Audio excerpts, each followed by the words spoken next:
Welcome back. మళ్ళీ బీజేపీతో కలవాలని బాబు మనసులో ఉందన్నారు అమిత్ షా. అయితే ఆయనకు బీజేపీ డోర్లు మూసేశామన్నారు. దేశంలోనే బాబు అతిపెద్ద అవకాశవాది అంటూ మండిపడ్డారు అమిత్ షా. मैं चंद्रा बाबू जी से पूछना चाहता हूं, आप 5 साल तक मुख्यमंत्री रहे, आपने आंध्र प्रदेश को आपके बेटे के अलावे नारा लोकेश के अलावे क्या दिया है? मित्रों, चंद्रा बाबू से बड़ा अवसरवादी नेता पूरे भारत के इतिहास में आपको देखने को नहीं मिलेगा. ఏపీ ఎన్నికల ప్రచారంలో అగ్రిగోల్డ్ బాధితుల అంశంపై పరస్పర ఆరోపణలు చేసుకుంటున్నారు నేతలు. చంద్రబాబు అగ్రిగోల్డ్ బాధితుల్ని ఆదుకోలేదని జగన్ మండిపడ్డారు.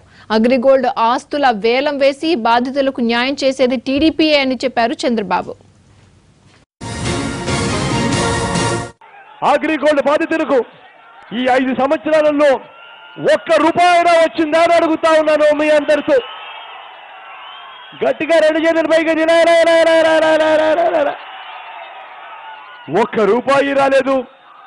పైగా అగ్రిగోల్డ్ బాధితుల ఆస్తులను వాళ్ళ అత్తగారి సొత్తన్నట్టుగా ఆయన బినామీలు కాజేస్తా ఉన్న పరిస్థితులు ఇవాళ కనిపిస్తా ఉన్నాయి.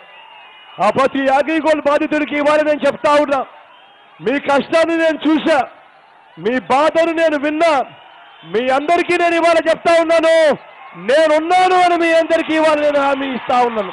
అగ్రిగోల్డ్ విషయం కూడా చెప్తున్నా, నేనే ఆ సమస్య పరిష్కారం చేస్తా. 250 కోట్లు ఇచ్చా, పర్వాలా, ఇంకా 1000 కోట్లైనా 2000 కోట్లైనా ఆ ఆస్తులమ్మి బాధితులందరి డబ్బులు కట్టే బాధ్యత నాదేనని మరొకసారి మీ అందరికీ హామీ ఇస్తున్నా. అది మన గవర్నమెంట్ లో జరగల, ముందే జరిగింది. అయినా బాధ్యతగా ముందుకు పోతున్నా. అగ్రిగోల్డ్ ఎవరైతే ఉన్నారో దొంగలు జైల్లో పెట్టాం. బీజేపీ టీఆర్ఎస్ మధ్య మాటల యుద్ధం ముదురుతోంది. సవాళ్లు ప్రతి సవాళ్లతో హీటెక్కిస్తున్నారు నేతలు. బీజేపీ 300 స్థానాల్లో గెలిస్తే కేసీఆర్ కేటీఆర్ రాజకీయ సన్యాసం తీసుకుంటారా అని దత్తాత్రేయ సవాల్ చేయగా, తెలంగాణలో 3 స్థానాల్లో గెలిస్తే చాలంటూ కౌంటర్ ఇచ్చారు కేటీఆర్. ఫెడరల్ ఫండ్ మిథ్య, మహాగఠబంధన్ అది పూర్తిగా వైఫల్యం.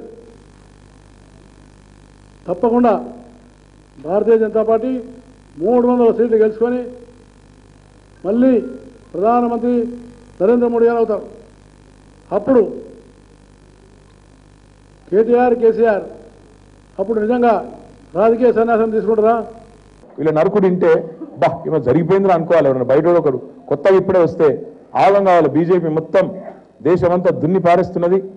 300 సీట్లు ఇలా ఆయన అంటాడు, 300 సీట్లు గెలిస్తే రాజకీయ సన్యాసం చేస్తావా అని అడిగాడు. నేనేమంటున్నా అంటే 300 సీట్ల సంగతి తర్వాత ముందు తెలంగాణలో 3 సీట్లు అయితే గెలిచి చూపెట్టు, నాకు అది చూద్దాం మనం కూడా.